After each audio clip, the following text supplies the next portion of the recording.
All right, guys, what's going on? Welcome in. So, episode 21, right out of the gate, right? It's playoff weekend, wild card weekend just wrapped up.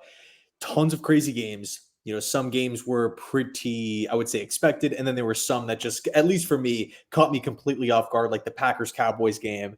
I know, some of you guys probably saw that coming, but for me, I mean, it was definitely a wild weekend. Tyson, what's going on, man? How's it going? I'm doing pretty good, man. It's kind of like you digest the season, like move on from the Jets a little bit, and you look at all these games. Say, okay, these are the top teams in the NFL. How do the Jets compare to them, not only this year but going forward to next year? But before we even get started, though, something really interesting is going on that I want to get your take on. Where the Giants and Brian Dable had a great year last year. They go to the playoffs. This year, kind of fall apart. The whole Wink Martindale thing happens. And now they have now the leaks are all out there that Brian Dable's like he's crazy. He's alienating a lot of people on his team, and he's pissed off this guy and pissed off that guy. Some players may not like him. And the story's not getting a lot of attention. Now, if that was the Jets, dude, if this story came out about Saleh, this would be all over ESPN, all over NFL Network. We'd be the laughing stock, circus, dysfunction. Isn't it kind of ironic how this all plays out? Like how you truly see how the media works in this area, because this story's not getting as much attention as it really probably should.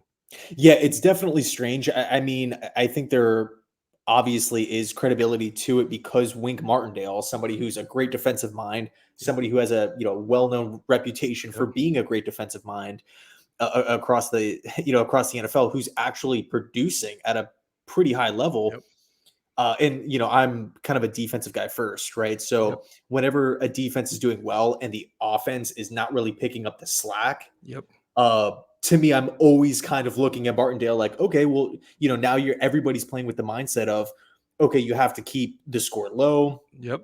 You have to win the game for the offense. They're going to constantly turn the football over. They're going to constantly be punting. So with that added pressure every single week, and it's one thing if if your head coach is a defensive guy like Saleh, you kind of have that approach naturally, right?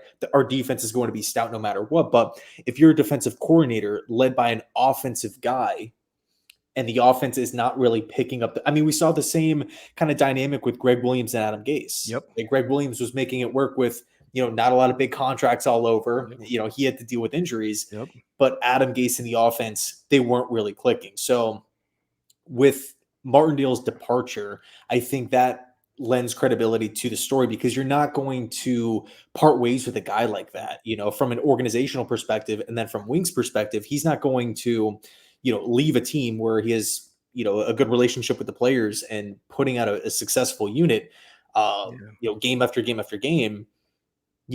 Like he's not going to leave a situation like that if it's all perfect and everything is great. So it's definitely strange. And I got to be honest with you, when I look at the Giants, I'm not super excited about kind of their, looking at their future, right? The Daniel Jones contract, what's going to happen with Daboll, who are they going to bring in as DC? I will say that there are some awesome options out there for the Giants, but as of right now, it seems like there's a lot of question marks, a lot of people just kind of staring at the Giants like, all right, the story's out there. You need to hire a DC. What's going on with QB? Disappointing season. What are you going to do? And the other thing, too, is you got to think, what's their perception now league-wide, where if they want to attract free agents, is Dable some madman that's like, he was everybody's favorite guy when the Giants were winning. Now if they lose, you see some cracks in the foundation. Now, are they like a place where guys want to go play? It's like, it just shows you how quickly things change in the NFL, dude. And we're going to talk about some of the games today or yesterday, but it's like, you're like the highlight of the league. In a matter of months, you could be a scapegoat and you could be gone, and it's so fascinating. And just, I think it's a double standard when it comes to Jets and Giants, because if this was happening with the Jets, Samini, Connor Hughes, Costello be ripping this team endlessly. Fire this guy. Saleh's a madman. Can't do this. They're a circus. And the Giants aren't getting that same backlash, which is interesting. But, the other thing I wanted to ask you is, because go ahead. Yeah, no, just to kind of add on to that, I think, at least for me, my favorite head coaches are the ones that bring stability, right? Whether we're talking NFL, NBA, college football, right? Guys that could come in and say, okay, this place is a mess. Let me organize it. Let me get everybody on the same page. Let me create an identity, right? Jim Harbaugh is known for that, right? I can step in anywhere, Stanford, Michigan, San Francisco, step in, boom, we're going to right the ship and we're going to be organized. We're going to know who we are. John Harbaugh, Mike Tomlin, right? These guys, the teams that might not win it all every year obviously, but they're competitive. They're always in the mix. No matter what happens to their roster, they're always going to be competitive. They know exactly, they have an identity, in other words. And it kind of, the stories, well, I guess first off, the question marks about the Jets coaching staff, and then the stories coming out about Daboll and whatnot, and seeing all these firings, man, like Ron Rivera in Washington, Staley with the Chargers. Everybody knows what happened with McDaniels with the Raiders. Carroll was a bit different in my opinion, because Carroll wasn't dysfunctional, right? McDaniels in Las Vegas, and we have a lot of teams out there that made the move, but it was obvious. And again, it just kind of makes you appreciate those teams with the stability, right? You kind of look at them in envy, like, man, I wish, as a Jet fan here, that we had that guy that we weren't questioning every single season. Is he the guy? Can he develop a quarterback? Can he turn the offense around? All these different question marks that I feel like we've had for, years on end, whether it's with Saleh 3 years, Gase with the 2 years, and then Todd Bowles, he had the, good first season at 10 wins. But after that, it was just kind of felt like it was a snowball downhill. We're on a mission to get back to that 500 mark. For me, at least, I want to see that consistency. And that's it. Stability goes a long way, man. When you have a program, you have a culture, you have accountability, and that's what winning does. Like you said, Tomlin and Harbaugh are perfect examples of that.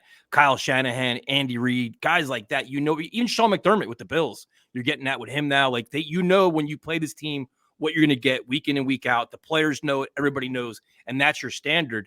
And that's the interesting thing right now with the Jets. Because I was going to ask you, because you're cranking out all kinds of content, dude. And to me, the fan base is kind of divided right now. It's like you have a part of the fan base that's turned the pages, like, you know what, season's over. Rodgers is coming back. I'm ready to roll. I'm ready to get, go get Devontae Adams, go get this. And there's kind of embracing, new year, new us kind of mindset. There's the other part of the fan base that's just still downright angry and like, you know what, stop selling us something where the league all across the NFL, teams are making changes to their coaching staff and the Jets aren't doing anything, which is a little weird, right? Yeah, and on top of that, it's like, man, if you need a head coach, this is the year to need a head coach. 100%. Vrabel. And I mean, Belichick just interviewed with the Falcons. I mean, there's so many guys. Dan Quinn's out there. Ben Johnson's out there. Jim Harbaugh's taken an interview with the Chargers, or has taken one with the Chargers. Antonio Pierce is a guy I like. Pete Carroll's out there, but he probably will be back with Seattle. We'll see. But I mean, man, there's tons of names, but continue. No, it's just so weird how everybody is like, it's like truly a fan base divided where some are angry, not buying into this. We're going to run it back next year with the same cast of characters, as opposed to somebody like, you know what, we're a quarterback away. It's going to be fine. Just trust the process, which it's really, really interesting. And you made the point I was going to talk about, where in any other year, me and you be talking about, dude, we got to call Vrabel. You got to give Harbaugh a call. Like, what are we doing? Like, Belichick will never come here. That's never happened. But Pete Carroll for a couple of years. Like, these names are prominent people, man. Even if Tomlin somehow shakes free because he's on the last year of his deal, he may say, you know what, either extend me or I'm not coming back. Like, these are some powerful guys that are culture changers. This isn't like a first-time coordinator where it's like, you know what, let's see what happens. No, their NFL resume. So the Jets, I mean, when they're kind of being a little bit arrogant right now, saying, you know what, our way is the best way. You just don't know what we have in the building, which is fine as long as you're right, because they're going to have their hands full going forward. And I guess we can just go with just starting with the games where you look at the Texans and Browns, you go into that game, you're like, all right, Joe Flacco's been playing great. What is CJ Stroud going to do with this, upstart Texans team, rookie quarterback, rookie head coach?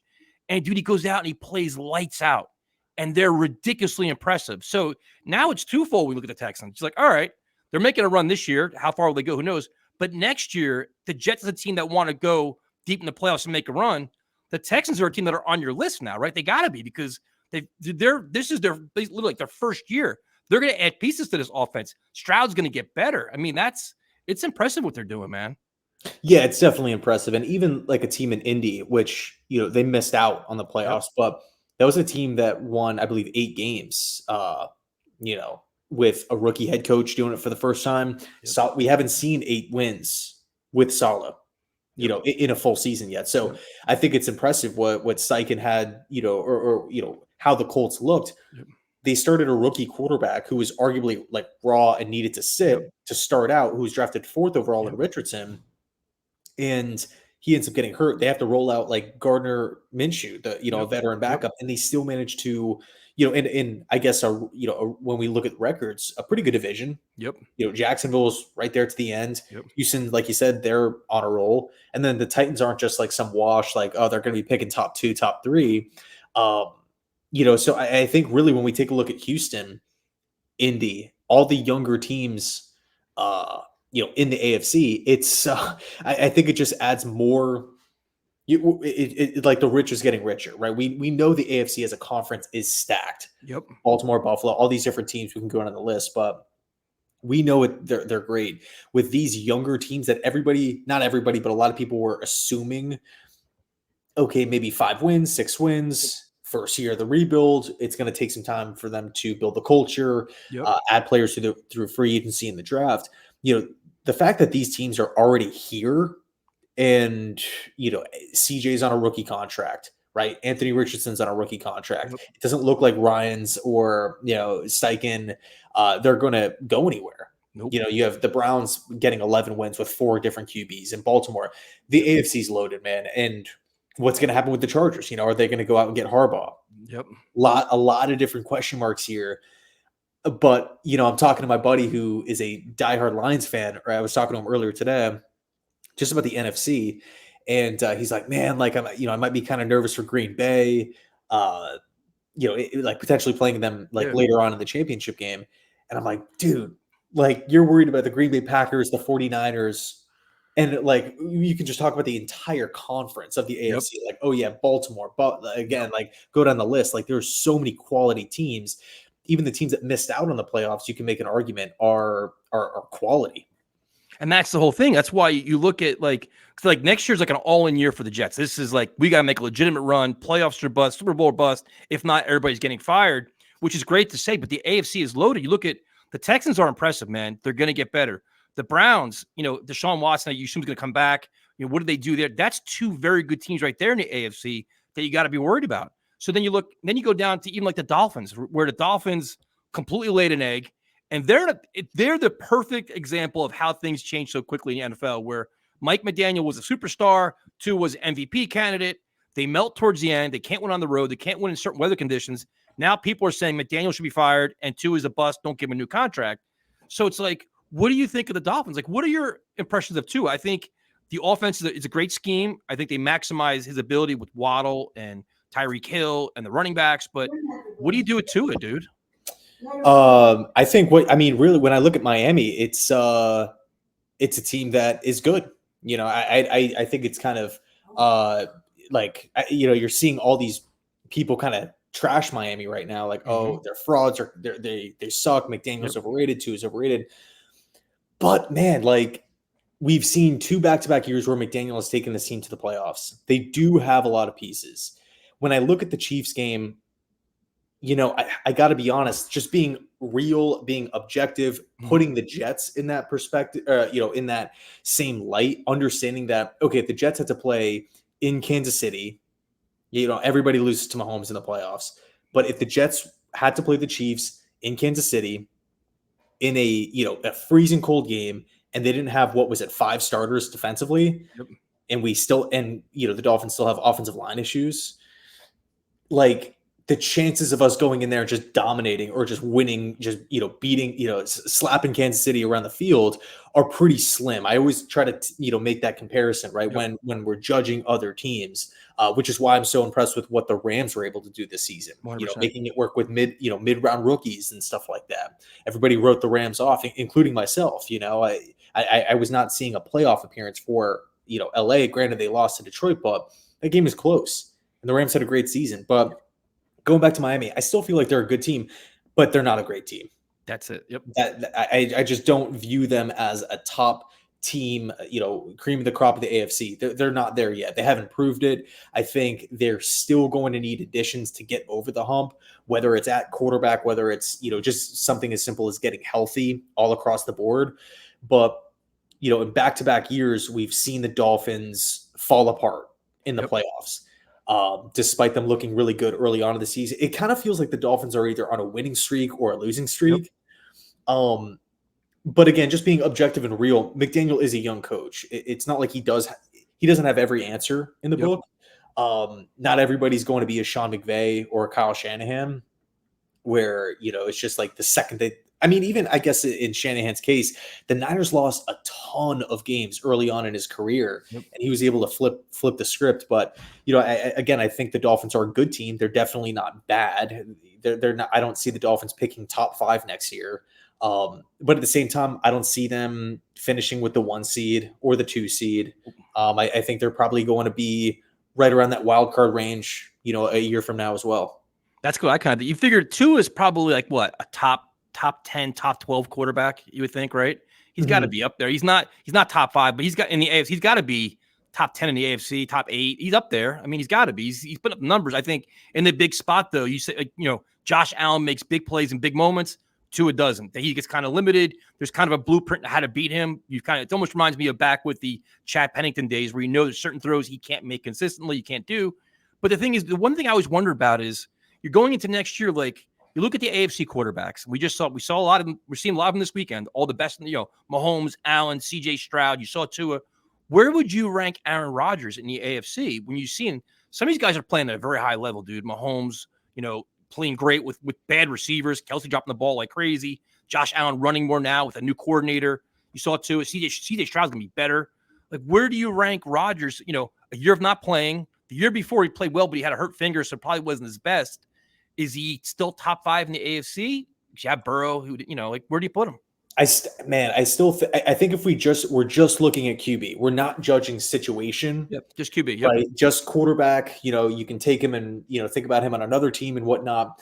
Like, I don't want to factor in like Hackett being there or like the Jets' offensive line issues, because we don't know what the moves are going to be made. Right, we don't know exactly what's going to be happening. But if we just take Rodgers for what he is right now, and we compare him to the rest of the league, I still view him as a top 6 QB. Yeah. In football. I just think he's that good. He's that good of a thrower of the ball. I mean, it really seems like from a leadership perspective, he's the only one that the Jets have in their entire building. Yep. It seems like the players gravitate towards him. It seems like we know he wants to be in New York. He doesn't have to be there. He didn't have to take the pay cut. So from all angles, right, from a physical standpoint, from a mental standpoint, understanding what defenses are throwing at him, knowing how to attack different defenses, seeing different defenses throughout the course of his Hall of Fame career. I guess you can make an argument he is old at 40. We don't know exactly how explosive he's going to look. How mobile is he going to be?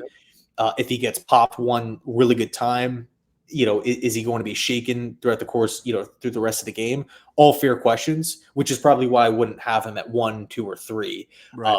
But it's like, look, if Rodgers goes out there and literally breaks every Jets like franchise record for passing, the yards, the touchdowns, stuff like that, I'm not going to be like, oh my God, who is this guy? Like, nobody saw this coming. Like Rodgers is elite.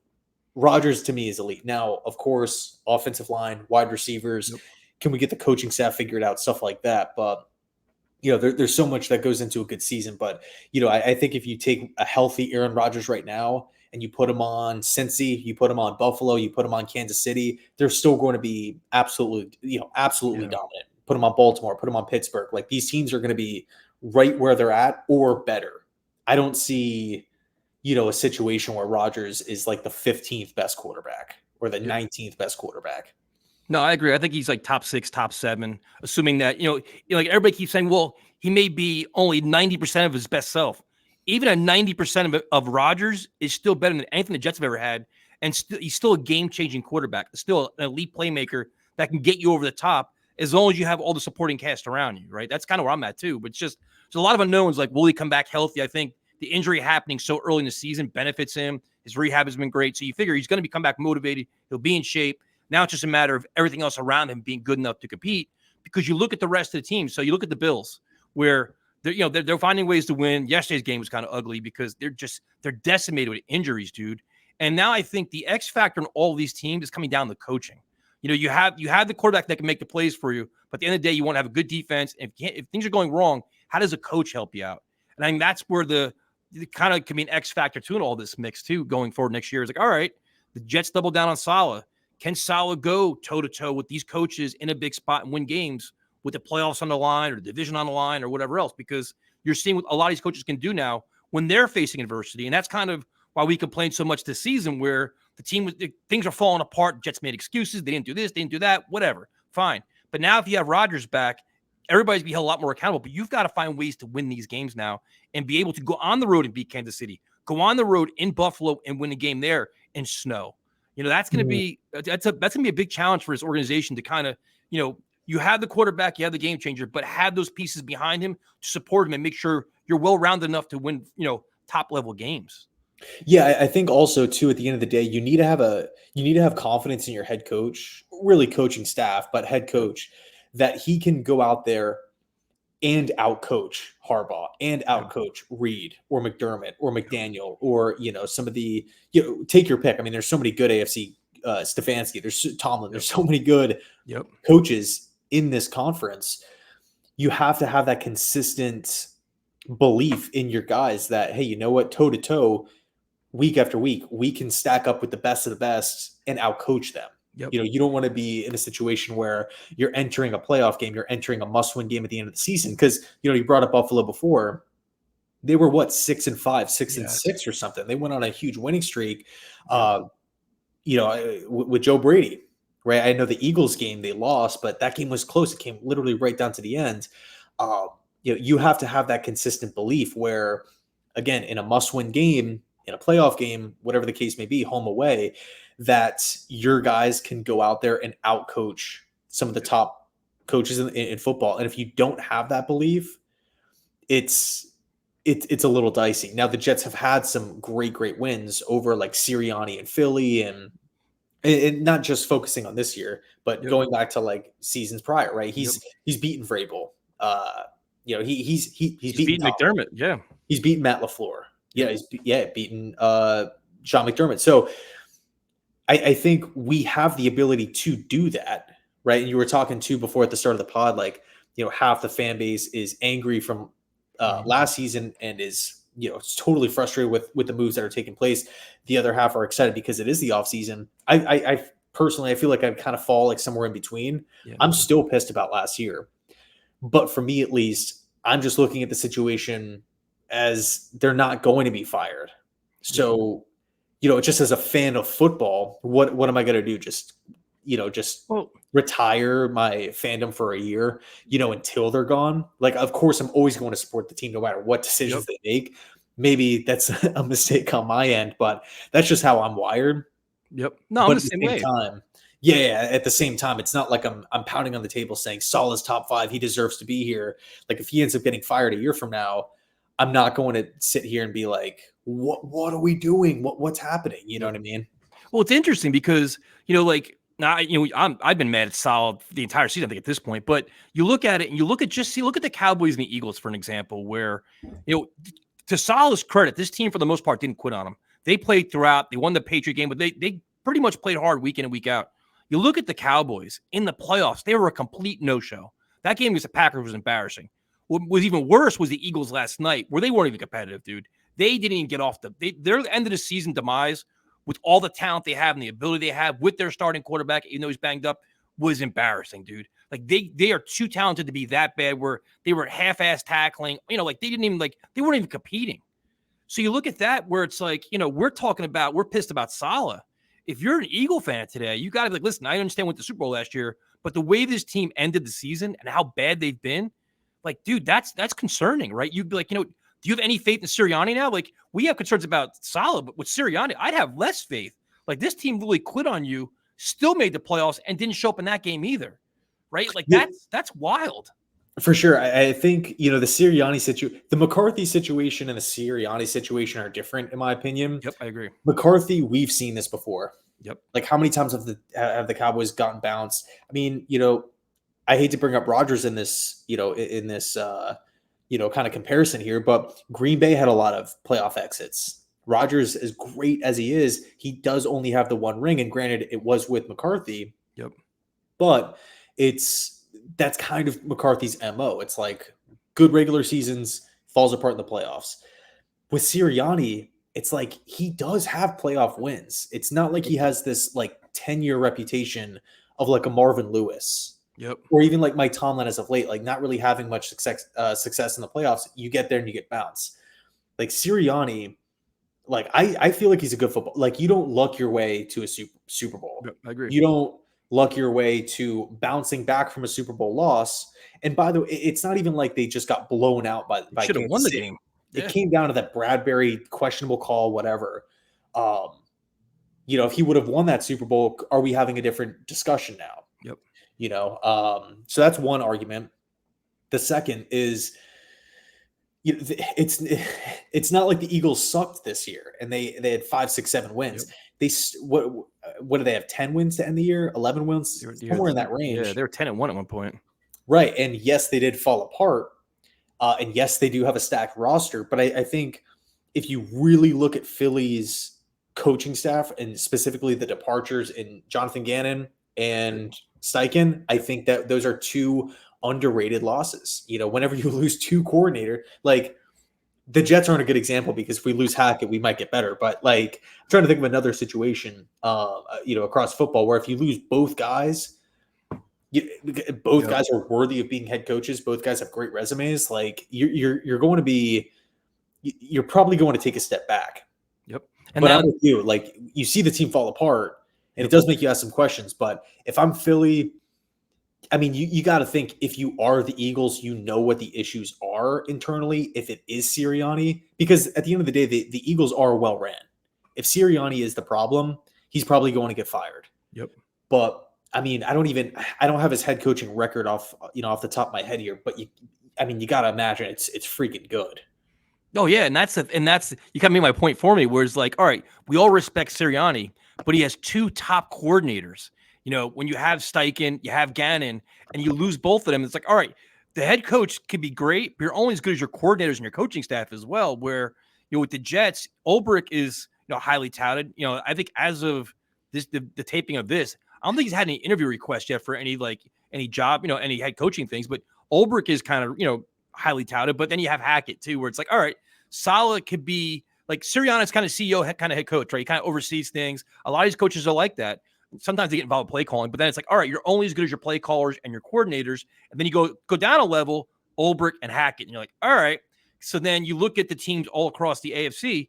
Can Hackett go toe-to-toe with these coordinators? And, can he figure out a way to out-scheme McDermott? Can he figure out a way to beat these top defenses, D'Amico Ryans in Houston? Can he do these things? Now, I understand they say, you know what? They beat Houston this year. All right, maybe an anomaly because C.J. Stroud played like garbage and they were hurt and everything else. But going forward to next year, it's like, can this overall coaching staff as a unit go toe-to-toe with some of the best staffs in the NFL? Can Hackett go against, the Chiefs and be like, you know what? Let's go. That's a good question, man. Because you try to figure out. Like my goal now is try to figure out what do the Jets need to do to get better to be top level. Like we don't want to just win 9 games. You want to win 11 or 12, win the AFC East and make a run to the playoffs because that's what we have to because we're selling our souls for it, right? We're gonna go all in for it. So how do they get there? And it's just you see so many areas like, man, this is interesting, especially when you watch the Cowboys fall apart and the Eagles fall apart. Yeah, and so I looked up Sirianni's record first off. 34-17. So, obviously a great head coach, tons of playoff success. I don't want to say tons of playoff success, but it's not like he's incapable of winning a football game. Yep.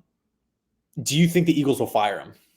Well, I mean, I live 45 minutes from Philly, and these fans are pissed, dude. They are out of their minds today. They have had, and I guess I'm kind of with them because I think once you lose the team, when you see that kind of performance on the field, they look lackluster, man. Look like they weren't even trying. And that's just like, that's leadership. That's accountability. And you see him like he was that brash head coach where he's, all smug and dancing and in your face. He talked trash after the Chief game.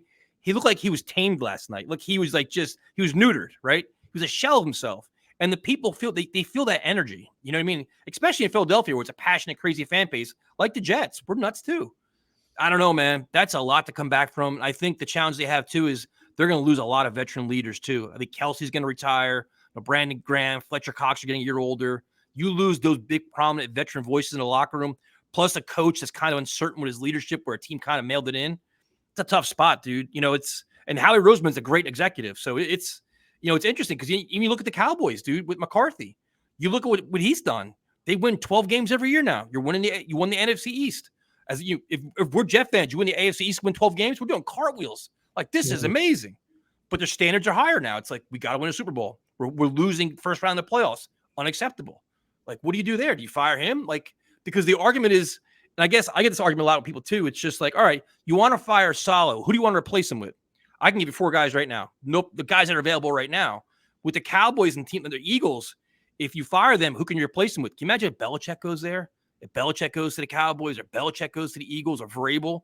It's not like you're taking a big step down, dude. You're like, all right, maybe this is the move we have to make because you can get a adequate replacement to take them to another level, Yeah, right. And that's, the beauty of this season. If you are win now, like, I feel like the Chargers, they had to make a move with Staley. Yep. And granted, it's not like they knew that all these guys were going to come available, but the Chargers they're in a great spot because they're a win now team, right?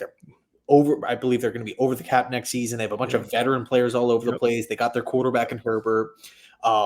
Obviously, like, what's going on with the Chiefs, it's been a little shaky. Denver's not a playoff team yet, in my opinion. So I think the Chargers are a good spot to kind of just step in and win right now immediately. Yep. But it's like, okay, do the Chargers want to go with a young coordinator who hasn't really done it before? He's going to take that, need that onboarding process, kind of like the Staley hire. Yep. Like, they parted ways with Anthony Lynn, and then I believe it was Staley directly after. Like, he's such a young guy. Like, he needed time to be a head coach, and there was obviously tons of flaws there. But the Chargers were like a win now football team. Yep. It's not like Bosa's a rookie. It's not like Derwin James is a rookie. Like, these guys, Keenan Allen, Mike Williams, like, these guys have been around. But then there's other teams like the Tennessee Titans. Like, that I feel like would be a great spot for like one of these young coordinators to slide in. And now we can start building for the future, like Steichen in Indy and Ryans in Houston. There's going to be some teams that are just flat out win now. Like the Titans make 0 sense for Belichick, right? Obviously. I agree. But if Philly comes available, Belichick, I could see sliding right in because it's win now. We already have so many things figured out. We got the O-line, we got the quarterback, we got the receivers. Everything's Matt Patricia's in place there. And Dallas is kind of the same deal. Yep.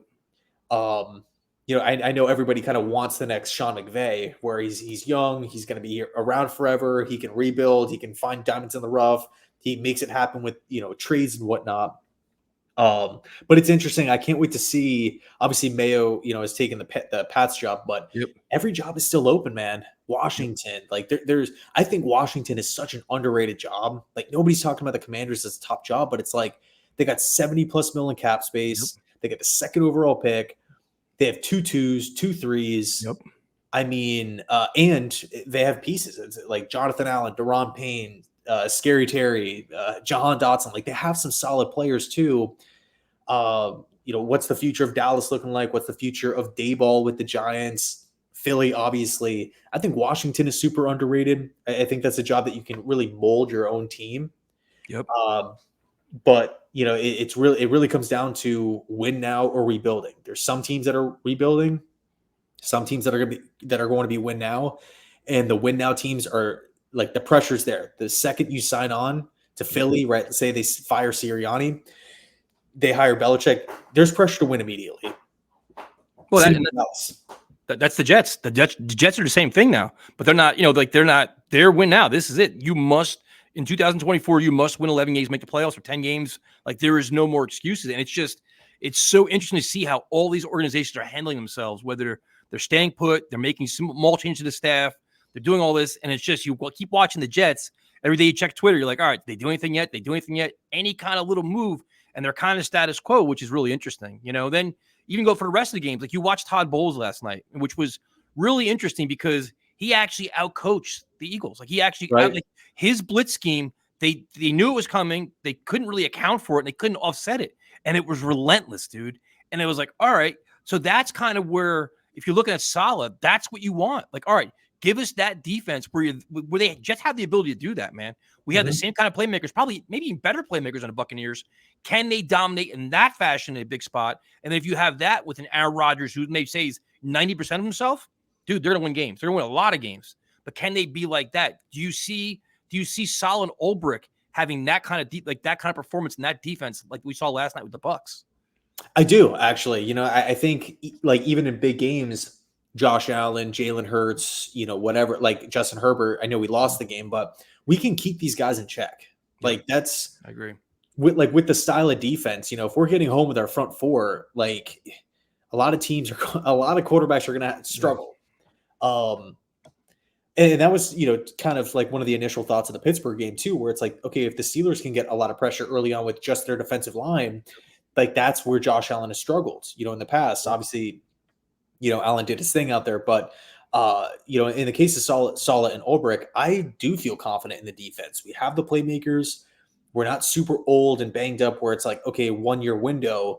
I mean, a lot of these playmakers are young or they're in their prime, like a DJ Reed, for example. Quincy Williams, Quinn and Sauce. I mean, Jermaine Johnson, Will McDonald. Like we have so many young players all over the place.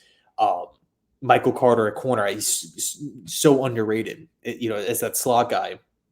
But this is why I was so mad with Hackett. This is why I was so mad with Joe Douglas. It's because the offense was so bad to where a good defensive performance isn't winning you a ton of games. And factor in we were having good special teams play as well, pinning teams back. Thomas Morstead producing every week. Greg Zuerlein producing every week, knocking in long field goals and, being super efficient, hitting clutch kicks. But yet 2 good units right there are still not good enough to overcome the horrendous offensive play. And that's what would drive me up a wall doing recap videos after losses. It's like, look, if we could have the 19th ranked offense, we'd be a playoff team right now. Yep. If we had the 20th ranked offense. And it sounds crazy. Like nobody should aspire to be the 20th ranked offense, but to go from 31-32 up to that, like shoot up 10 spots, like, yeah, we're going to win a lot more football games if that's the case. Yeah, and you look at what the teams are doing. Like you watch like the Packers, Cowboys, the way Jordan Love played and how they spread the ball around. Like the Jets, you could see the blueprint, man. Like you could see it. Like they got Garrett Wilson. They have a couple Titans that can make plays, but you got to add a receiver. But if you have the game-changing quarterback, which in theory the Jets have that, it comes down to having playmakers and having a defense. And I guess to come full circle with this is where the Bryce Huff thing is going to really start annoying me because you look at all the injuries these teams are all dealing with. Look at the Chiefs, the Bills, injury after injury.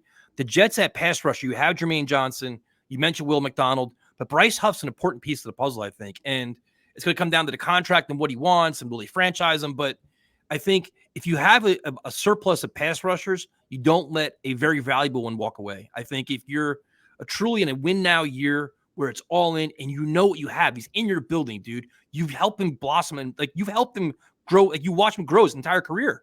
Like you know what he is, and you see how important a pass rush is in the playoffs now. Like you've got to get to the quarterback. Do you have like as much as you want to believe in Will McDonald taking a big step in year 2, and I understand Bryce Huff's contract could be hefty. Dude, I'm restructuring contracts. I don't care what it takes. I find a way to make him happy and keep him in the building because I think you need that kind of piece to your defensive puzzle. I really think you do. Yeah, I mean, it's always good to have depth. It's always good to keep homegrown players. That's something that the Jets just don't really do that often. Yep, Quinn, but even like, and one thing we always talk about, like when we do all these preview things, I didn't mean to cut you off, but like it's like everybody's like, well, we have Jermaine Johnson. Okay, if Jermaine Johnson gets banged up, what's your plan B? We have Will McDonald. Like you have a legitimate pass rusher here. Carl Lawson's going to be gone, right? He really didn't produce that much this year anyway. But like your scheme is good, but Saleh's scheme is more predicated on guys winning their one-on-one matchups and getting after the quarterback. Bryce Huff has proven he can do that now. Don't let him out of the building. Like say, you know what? You're a building block. You're a piece. If you want, I think one of his biggest gripes is playing time. If you got to play 45% of snaps, we'll make it happen. We want you here because we know what you can do, right? I think that's. Like, I'm curious to see how, like, everybody's so quick to want to trade him away for a second-round pick. We can get an offensive lineman. I'm like, we wanted pass rushers for so friggin' long, dude, and you need them desperately. Don't let them walk away. Don't take a shot on another draft pick. Like, dude, I'd rather have the known commodity and pay him. I don't care. You can manipulate the salary cap, dude. We watch the Rams do it. Everybody does it. Find a way to keep them. Yeah, I mean, you can almost ask JFM to take a pay cut. Yep, 100%. That number's pretty high. Yep. I mean, and also like a Laken Tomlinson, 18 mil, CJ Moses getting paid a ton. I mean, granted, you don't want to just start asking the entire roster like, hey, we need a pay cut here after you spent all of last season restructuring contracts. Joe Douglas, we have $20 million in dead money. Yep. Like, and we haven't even made any moves yet. Like what's happening with Zach and stuff like that. So $20 million is a lot in dead money. as of right now, it's I think when you just look at names on paper, it's like, okay, 2 defensive ends in a 4-3 are going to be the starters. Granted, we rotate. We have a Michael Clemens. We have a John Franklin Myers. Bryce Huff, yeah, he's really good. Yes, he's young. Yes, he's homegrown. And I'm just playing devil's advocate. Yeah. I want Bryce Huff back. But looking at it from both angles here, both lenses, it's like, okay, if Huff is commanding 16 mil a year and the Jets are sitting right now with around like 15, 16 mil in cap space, granted, you can do other things and restructure more contracts, but at the end of the day, it all falls back on Douglas, because it's like whatever move he decides to do, let Bryce Huff walk, re-sign him. There's always a question that comes after, right? Like if we re-sign Bryce Huff, the questions are, well, why do we draft Will McDonald in the first round if he's going to be a backup? Because you're not going to sign Bryce Huff to a 1-year contract unless they franchise tag him. But if they franchise tag him, that's going to be upwards. That's going to be $20+ million. Right. You're not just going to, you're not, unless you want to tag and trade, but then who's going to want to trade they're not gonna do on a 20, whatever it is, $23 million franchise tag? Not many people. So that's one question. Why was Will McDonald drafted as a first rounder to be a backup? Right. Because that's clearly not the case, because to me, that just screams lack of foresight. Right. And then the second question is, why wasn't Bryce Huff signed earlier? He's been a Jet for a long, long time as an undrafted free agent. It's not like you can kick your feet up and say, oh, he's a first-round pick. We have the 5th-year option. He's going to be here for a long time. We knew he was going to be this good. Yep. It's like he's an undrafted free agent. He's out here producing. He's produced with the Gase and Greg Williams teams in a 3-4, and he made the team 4-3, solid guy. He seems to continue to get better coming off a career season. Not to be that nitpicky guy, but it's like, it does make you ask the question, for people that are closer to the situation than we are as fans, why wasn't an extension talked about maybe last offseason when he was still trending upwards? Because now we're at the point, and we saw this same exact situation with Quinnen. Yep. Right, where we're seeing all these Deron Payne, Jeffrey Simmons, all these different guys sign before Quinnen. If Quinnen was the first one to sign, you could have probably saved, at the very least, like $4 or $5 million. Yep. Because that number was going up, creeping up with every contract. It was going up about like $1.5 million. So it's just little things like that, which, at the end of the day, it's not going to make or break a Super Bowl, make or break a playoff run. But as far as stability, as far as like that crazy situation where a player gets hurt, do we have enough money to pivot elsewhere? That's where things like that come into play. That's where, I feel like the well-ran teams, they have that stuff locked down. Yep.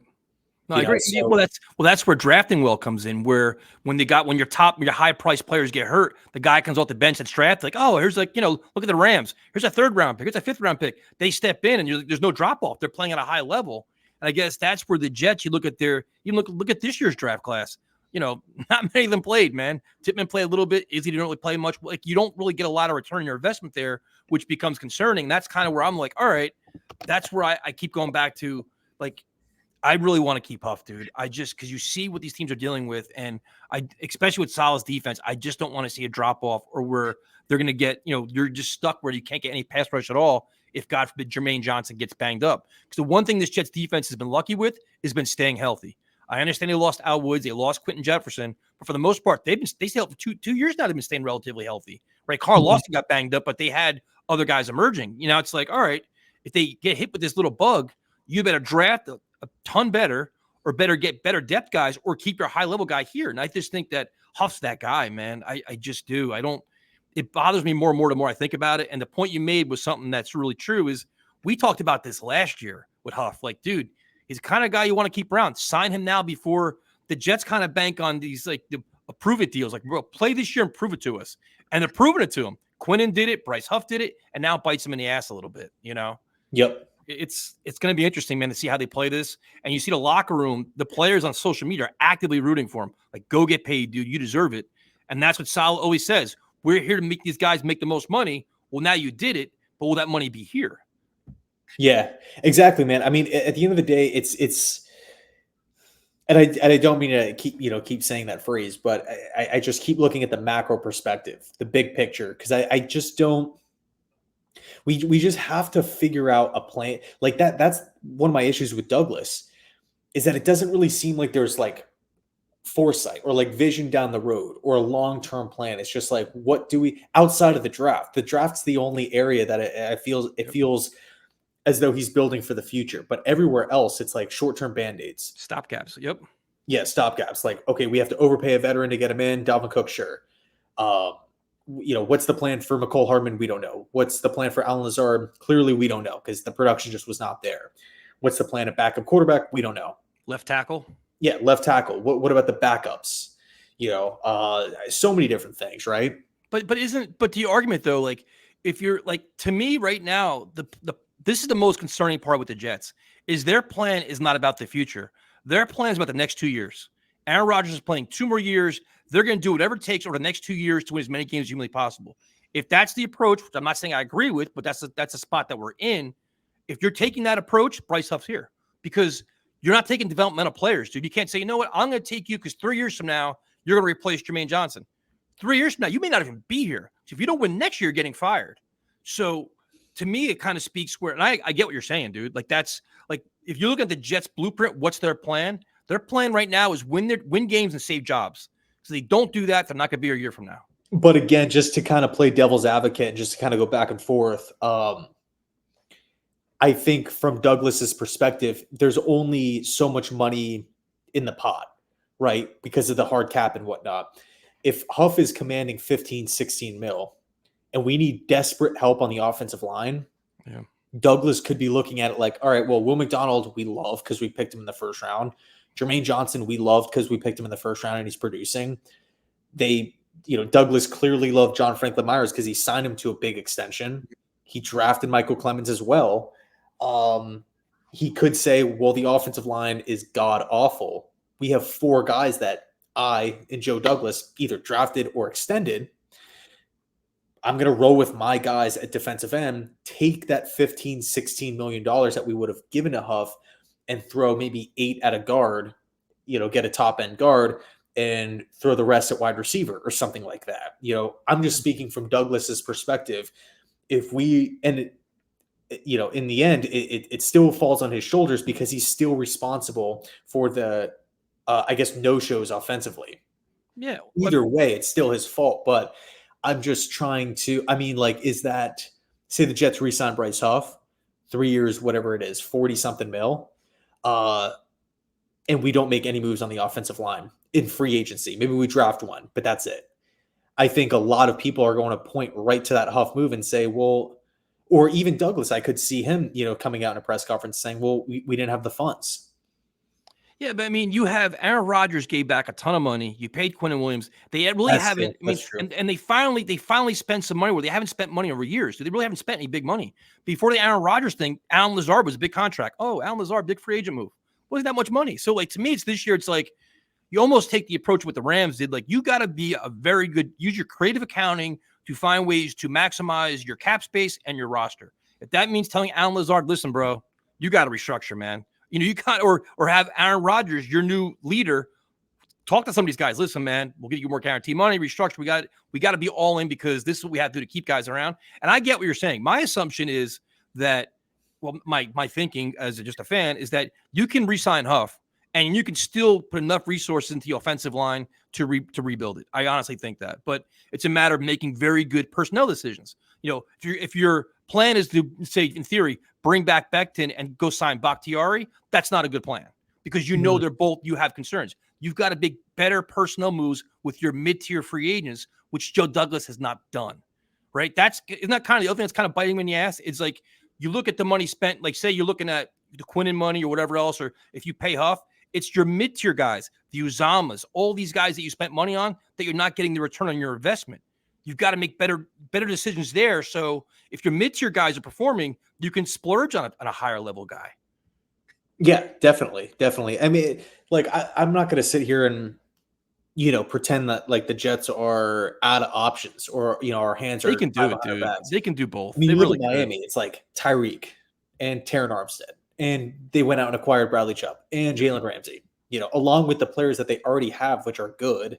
Yep. Xavier Howard is getting paid a ton. Like the Jets, I think, from a financial aspect, will be fine either way, whether they bring Huff back or not. But I think the point of like doing the devil's advocate thing, they'll have more money to invest in the horrible offensive side of the football.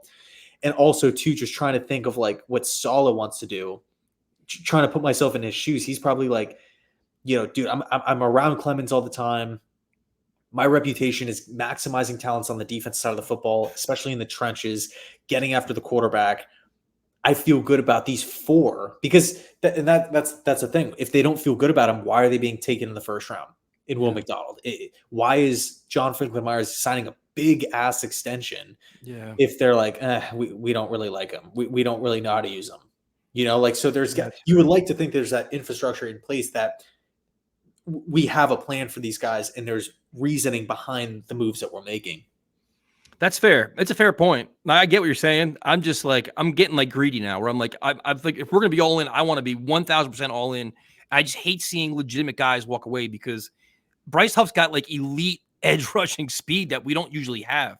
And this is coming from a Jermaine Johnson fan. I love Jermaine Johnson. I'm not discounting him at all. Will McDonald, we don't really know what he is. He has a splash play here and there. He makes some, pops on special teams. Wonderful. But you're talking about, can he get 10 sacks a game? Game on the line, can you get that big sack or the big pressure to change the game? So what Quentin Williams can do up the middle, but he gets accounted for. He gets double team, triple team. Now the outside guys have got to do their thing. And now you look at where these AFC quarterbacks, dude, which is kind of where I'm going back to all of this. You look at Stroud, dude. Look at Josh Allen, Joe Burrow, all Mahomes. They're all mobile. They can all run around and do things, right? So you got to have these rushers to solidify the deal and win more games. So it's going to be interesting. And I get like, our offseason plans get all about offense, offensive line, wide receiver, backup quarterback. Put all your resources into it, but you can't forget defense either because in these games now, you're seeing how much defense makes a difference. You saw Todd Bowles last night. You see that, and you figure they're going to need – Huff can stay or go, whatever you want to do there, but you also need a run stopper, dude, because, Woods is out. Jefferson's hurt. They're both free agents, Woods and Jefferson, right? So John Franklin Myers is decent, but you still need another guy there. Mm-hmm. Clemens is interesting too because Clemens is a guy that gets a lot of headlines because he carries the bat and does kind of crazy stuff. But as a player overall, I think he's got a lot of room for improvement. I think he's got to kind of do more production than it is the antics. Would you agree with that? Right. I will say this though. At least there is somebody in the defensive end room where it's like, okay, we like his size, we like his explosiveness, we liked him enough to draft him, and he's playable. Right. Our starting, we have no idea. We don't even have like a starting caliber tackle on the roster. No, it's true. What's going on with Becton? Will he be back? Dwayne Brown will not be. Yep. How will AVT look coming off his Achilles? Yep. Tippmann is going to start, but Laken Tomlinson, again, 18 mil. Are they going to ask him to take a pay cut? Will they restructure his contract? Will they outright cut him? Because it's not like he's like performing great. It seems like there's so many issues on the offensive line and really offense as a whole, but offensive line where it's like, I could just see the defensive guy in Saleh, the defensive guy in Ulbrich. You know what? If Clemens has to play, 15% more on game day because Huff isn't going to be here, we can make it work. We can figure out ways to get to the quarterback. And let's just use the financial assets to improve the offensive line because it's just complete. We're completely whiffing at so many different positions there, including the backups. Yeah, but you could also look at it where the free agent offensive tackle class is not as strong as where you say, you know what, you don't want to overpay for somebody that's not great. That's a recipe for disaster. Right. You may say, you know what, we've got to invest these resources, but these resources may be the draft pick. Like this first round pick has got to be offensive tackle. It has to be. No more of this best player available nonsense. This is a legitimate need. We have to invest it there and say, you know what, and like you can put that money at. It's like we want to spend the money, but where's it going to be spent at? Because everybody wants, say you want T. Higgins and Mike Evans and Michael Pittman. It's a good chance none of them are available. All right. All this money you want to spend, where are you spending it at if the guys that you want aren't going to be there? Yeah, but that's kind of like, but what happens So for one, you're kind of locking yourself into one position at 10, and then the draft is after free agency. So it's like Yep. you don't necessarily know who's going to be out there. It's like, you rattled off like Mike Evans and, Higgins and all, Pittman, these big names. Like you want to have like an invitation to the party, right? Like if you don't have the invitation, if you don't have the money to pay them, you're not going. Right. But if you have the money to pay them, all of a sudden you can walk in the door and say, hey, we're the New York Jets. This is what we have to offer. Right. We really want you. Now, a problem in the past has been Joe Douglas, like closing the deal. Orlando Brown, we heard Beckham come out the other day, talk about his experience, which was pretty disappointing. Tyreek Hill picked the Dolphins over the Jets. Yep. There's somebody else. Calais Campbell. Yeah, Calais Campbell is another one. And it's tough seeing that the Jets are like in all these different conversations, or even in some cases, like down to the final two, Fletcher it's just Cox. not going our way. Yeah, Fletcher. Yeah, that's another really, really good one. So, I think if it just happened with one player, it would be okay, like it sucks. But because it keeps happening with big name players that would really impact this football team, it's getting a bit annoying. Yeah. And I don't know if it's Douglas setting a number and saying, we're not budging from this number. This is what you're worth. And that may be insulting the player, or they're getting better offers elsewhere. I can't really pinpoint exactly why this is happening, but all I know right now is that the Jets desperately need help on the offensive line. If we don't, like let's just say we don't have enough money for offensive linemen. We bring in one depth piece and we draft one at 10. That's not going to be enough. Nope. What if the rookie might need a little time? What if he's not up to speed 100%? Now all of a sudden he's not because I don't want to put that pressure on, the 10th overall pick, who's going to be here for 4 to 5 seasons, saying, okay, well, you have to be our best offensive lineman. But your plan can't be Carter Warren. It can't be Max Mitchell. It can't be Becton. It can't be Bakhtiari. It can't be any of those guys. So it's got to either be a high price free agent or your first round pick. Like, where else is it going to come from? It's not on your roster right now. It's definitely not. There's no way it is. So it's just that's the challenge. And I agree with you, dude. You can make an argument they need 3 offensive linemen, 3 starters. Do you want to say Tippmann, AVT, Tomlinson? If you want to restructure him, he says no. I want to be cut. You're out of here. But that's 3 starters. I agree, dude. You need 3 offensive linemen. You need another 1, maybe 2 receivers, a running back, and a backup quarterback. All must-haves. And you can make an argument tight end too if you want. I don't care about that. But you got to invest a lot of resources. But it's just where does it come? Like, where is it? And that's like the more research you do about like the free agency, you're like, oh, like you've got to. And then it comes down to the final piece of all this, which can drive you crazy because it's like, all right. Then it comes down to if you get your mid-tier free agent, say it's like your tier B. Then it comes down to your coaching. Can you coach them up to be a very good offensive line? Then it comes down to, do you have faith in Carter, Downing, and Hackett? And then you're like, ouch. It's the blueprint and the offseason plan for Joe Douglas is going to be fascinating, dude. It really is. And it starts with the decision with Huff right off the bat. Do they say, go test free agency? Because I think once they do that, I think he's gone. If they don't get a deal done before free agency, I think he's gone. And I think that's kind of where he goes like, all right, but then the question for you is, if he does leave, is that a hole in your defense? Do you say, you know what, we got to find another pass rusher somewhere? I think if you lose Bryce Huff, we all know the numbers, right? The big numbers, the highly detailed numbers, like of course he makes an impact, but again, just putting myself in the shoes of Saleh and even Douglas to a certain degree, at least we have players there to soften the blow a bit, where it's like, like that's why the AVT injury continues to be so catastrophic, because nobody is there to help out on offense. Yep. It's so frustrating. And to your point about the coaches, it's like, gosh, you wish that the coaches in place would elevate the guys, right? Exactly. To take a C- player and make them into a C, exactly, or B- player into a B+, or something like that. Like some teams that really have a good luxury, or really have a luxury with coaches in place like that. But with us, we're worrying about, taking a C player and him performing like a C- because of our coaching. And then it's just like, oh man, like this sucks, Yeah. And that's why like the whole offseason is going to be analyzing how can we improve the offense. And it's going to be like, all right, it's going to come through, free agency, the draft. It's going to also come from coaching too. Like, how do they adjust their scheme? How do they get better? How much does Aaron Rodgers help them? But I think he can only do so much. It's going to come down to, you need to improve the overall talent on offense. And it's going to be really, really interesting, dude, because it's some of the names you see, and then you see all the teams have the same need. It's not like the Jets are the only team in the NFL that needs offensive line help. Every team needs it, you know? Right. Yeah, no, it's true. It's true. It'll definitely be an interesting offseason for sure. But yeah, is there anything else that you wanted to add? You got to give me your picks, man. We got divisional weekend coming up. What's your playoff picks? So I'm going Baltimore over Houston. Yeah, I can see that. I'm going Buffalo over Kansas City. A lot of injuries for Buffalo, dude. They are decimated with injuries on defense right now. Yeah. But I like how the game is in Buffalo for once. Yeah. I read that this is Pat Mahomes' first road game of his career. Are you kidding me, man? Like, wild. That's crazy to me. But yeah, Bills over Chiefs, Ravens over Texans. I'll go Lions over Bucks, Niners over Packers.